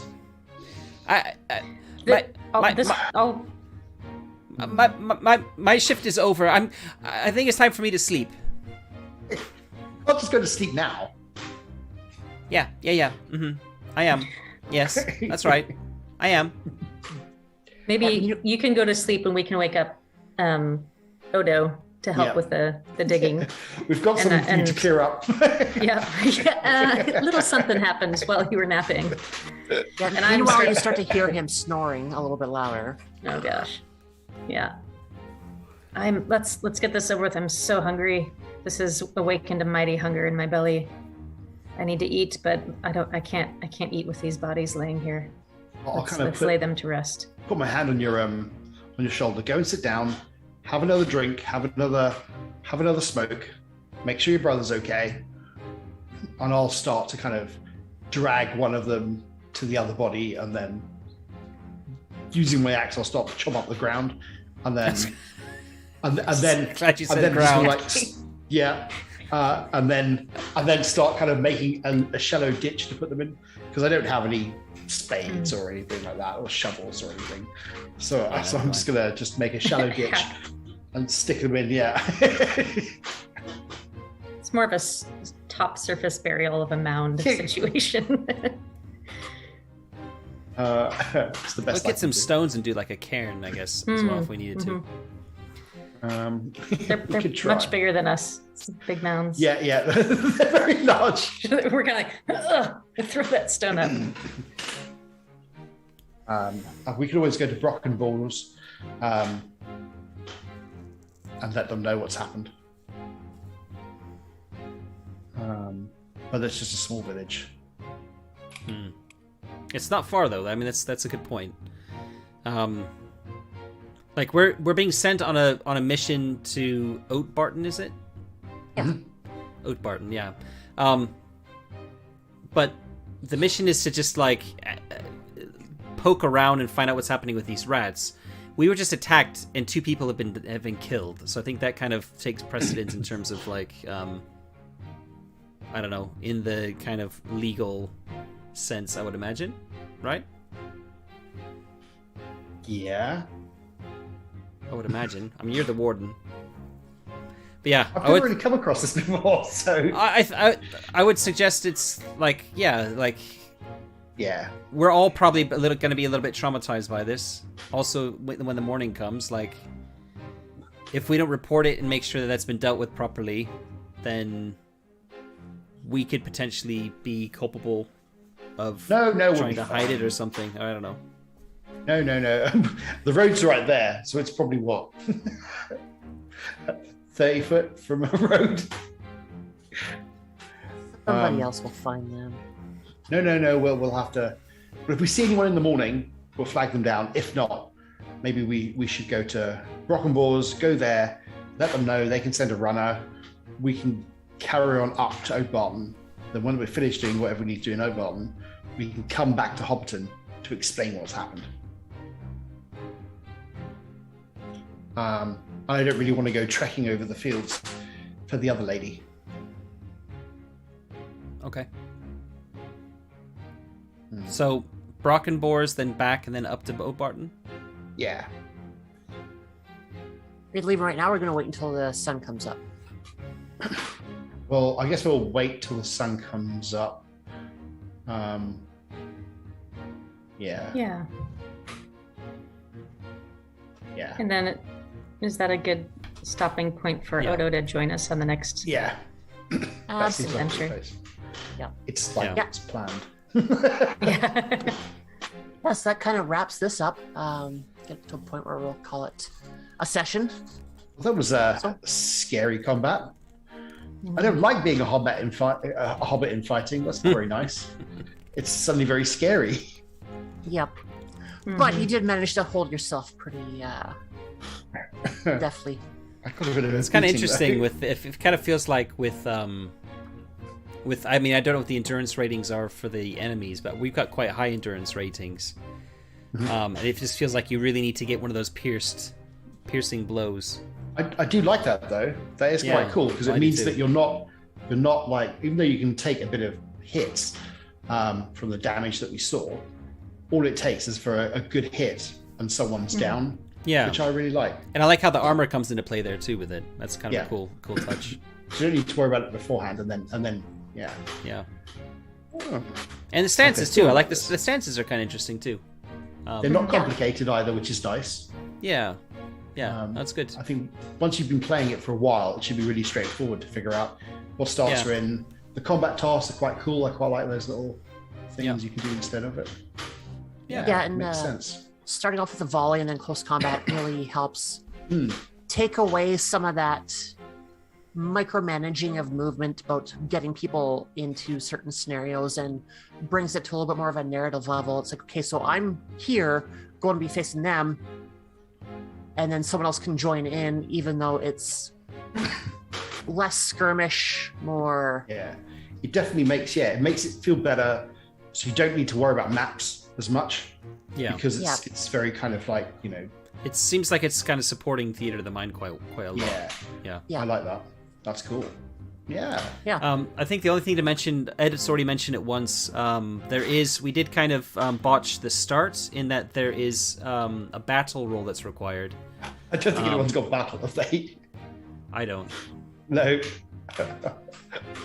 So that's the only thing. But I'm just trying to see where that is actually written. So it was in the very beginning, where it tells you what you can do. Onset of battle, that one? Yeah, that's the one. Does it determine which side starts? Because I don't see any mention there of battle there. Let me just get it. Hang on. Page 93, roughly. So it was the very beginning of the combat section. Where did I see it? It said... Where the hell am I? There. I can always do Control F for battle too. Yeah, see, it's not. Oh, hold on, 93. Yeah, so it says. Blah, blah, blah, blah, blah. I only see it for ambushing options on page 95. I just see that. Before combat even begins, the lore master should Yes. make sure that not all battles unfold in the same way. Basing the circumstances on the ongoing story and paying particular attention to the plans and preparations of the players and their strategic options. Yeah, but that's all narrative, right? It's actually under Yeah. action resolution. It says if two that's it, sorry. PCs are taking the same action, or are in the same stance, then you go with whoever has the higher battle to decide who goes first. Yeah, when the company's turn to act, all players resolve their actions in stance order. It's on page. It's saying it's only if the 97. order of action is relevant, then that's the case. So it's Okay. yeah, it's still not. It's still always the player heroes first, and then the adversaries after. But yeah, Yeah. if two people are in the same stance, then it's whoever's more battle savvy gets to go Makes first. Okay. I mean, If honestly, it's in a important. case like that, I would say which one of you wants to go first. It doesn't seem to make much Right. of a difference anyway, because there's no real initiative order, right? It's all of you go No. once, and then everyone else goes first. So Yeah. yeah, Yeah, no, I like I mean, that. it could play in if you have certain strategies you want to try and implement.